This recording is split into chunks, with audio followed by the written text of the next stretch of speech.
52 years ago, at this same location in the world's longest mountain range, a plane crashed straight into a mountain. Interestingly, the plane vanished right after the impact. This is the 8,900-kilometer-long Andes mountain range in South America, where the only things to take in are the utter quiet and bitter cold 15,000-foot-high peaks. The authorities declared the termination of the search after many days without identifying any dead bodies or plane debris. The authorities declared the search over, confirming that there were no more passengers. The news media discussed the plane disaster for the following few days, and then things gradually began to get back to normal. Approximately 2.5 months after the tragedy, everybody had forgotten about it until the authorities received a message from the disappeared plane.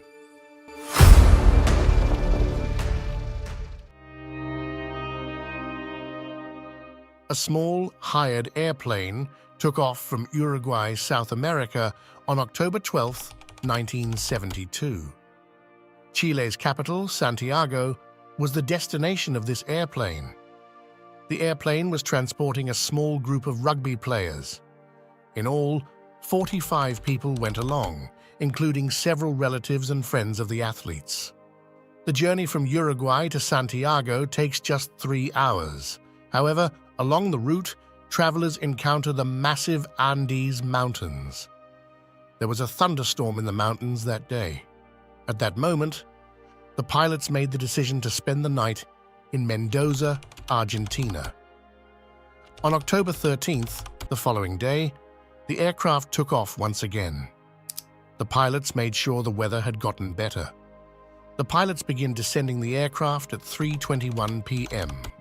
The aircraft was still in the mountains, but it was getting very close to Santiago. Because there are steep mountains right next to the city, there was horrible turbulence while it was descending. At this point, clouds began to form around the aircraft. The clouds were the only thing that was visible. The moment the plane came through the clouds, the pilots knew they were approaching a massive mountain. In a panic, they attempt to raise the aircraft immediately so that they can safely fly above the mountain. Sadly, though, it was already too late. As the aircraft went up, its back smacked against the mountain. The whole rear section of the aircraft broke away. With that, 3 passengers vanished into nowhere. The aircraft began to descend. A few seconds later, there was another crash. The aircraft's wings broke off. A few more people were thrown off the aircraft and fell to the ground. The plane crashed into a glacier, leaving only its front section intact. At a speed of 350 km/h, until it dropped 700 meters and finally crashed. The crash destroyed everything on board and killed the pilots instantly. 33 of the 45 passengers on board were surprisingly still alive. Somehow, they had made it through this crash. There were injured survivors, but no one knew where they were. The Chilean Air Search and Rescue Service dispatched 4 separate aircraft within an hour of the plane going missing to search for the survivors. From twilight until dawn, they searched for the crash site, but sadly, they were unsuccessful. The plane was white in color, and it fell in an area covered in a blanket of white snow, which created difficulty. It was really hard to find amid the mountains covered with snow. The remaining travelers believed that someone would find them the next morning if they managed to spend the night there and managed to avoid the cold. That happened on October 13th. That freezing night, 5 wounded passengers were unable to survive it. There were just 28 survivors instead of 33. These survivors made use of the airplane's wreckage as a temporary shelter. To keep warm inside, they sealed off the back of the aircraft with seats, luggage, and snow.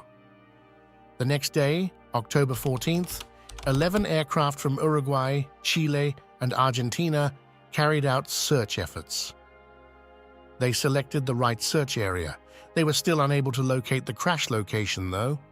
The survivors attempted to draw an SOS on the plane's top using lipstick, They tried to build a massive cross in the snow using bags, hoping to be seen by search planes flying overhead. However, they quickly saw that this was ineffective. They waved their hands, screamed, and did everything they could to get the airplane to look at them, but with no luck. In this effort, another day went away.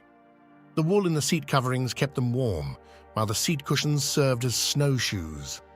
They were high up on the mountain in terrible cold, of -30 degrees Celsius, without access to adequate food or water, but they were able to live somehow. 8 days after the accident on October 21st, search and rescue crews formally terminated their mission. In the interim, the survivors found a radio tucked away among the airplane's seats. Switching on the radio, they discovered that their search had been called off. Their hearts broke into a million pieces.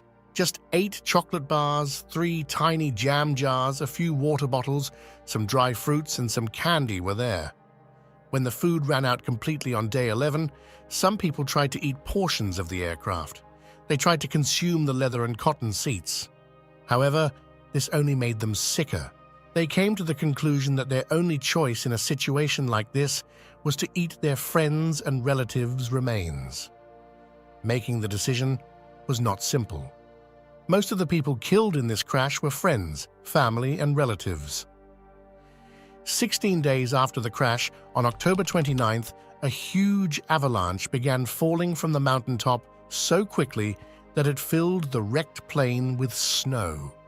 12 individuals died from suffocation in the snow. There were only 16 survivors. Furthermore, the 16 survivors were found trapped in a cramped area beneath the snow. To provide some ventilation, they dug a hole in the snow with a metal rod. They dug a passageway under the snow after 2 days, and when they reached the surface, the sky was clear. 59 days after the plane crash on December 11th, the survivors made the effort on their own. 3 of them decided to look for rescue. However, they assumed that they had to ascend the Western Mountains in order to reach any population. How could they survive in -30 degrees Celsius temperatures on freezing nights and still manage to sleep? Thus, they sewed multiple pieces of clothing together to create a large sleeping bag. Without any climbing equipment, these 3 courageous men set out to scale the frozen mountain on December 12th. If they went westward, they would ascend the mountain before descending. They continued to think that they were just a few kilometers away, so they set out to walk for a few days in the hopes of finding aid. They continued on their journey throughout the day. It became obvious to them early on the 4th day that their estimate was extremely wrong. They could see a never-ending trek in front of them. One of them made the decision to head back to the accident site in order to save food, while the other 2 moved on. The 2 survivors continued to hike up the mountain. 3 hours later, when they finally reached the very top of the mountain, they could see nothing but mountains in all directions. They were able to point out 2 snow-free mountain ranges on the faraway western horizon. They believed they needed to continue in that direction. They hiked for several days. They eventually arrived at a valley where a river was visible to them. In this situation, it was a huge relief to reach the river, and finally, after 9 days of hiking, on December 20th, across the river, they spotted a farmer on horseback across the river. They attempted to scream, but he didn't hear them because of the loud noise from the water. Nevertheless, the farmer came to see them. The farmer threw the paper and pencil over the river after tying them with a stone. They documented the whole incident on paper. After reading this text, the farmer gestured towards them to let them know he understood. After tossing an item of food across the river, he traveled westward for the next 10 hours on his horse. They were still a long way from any town or populated area. Eventually, the farmer told the army authorities about this when he arrived in the closest city.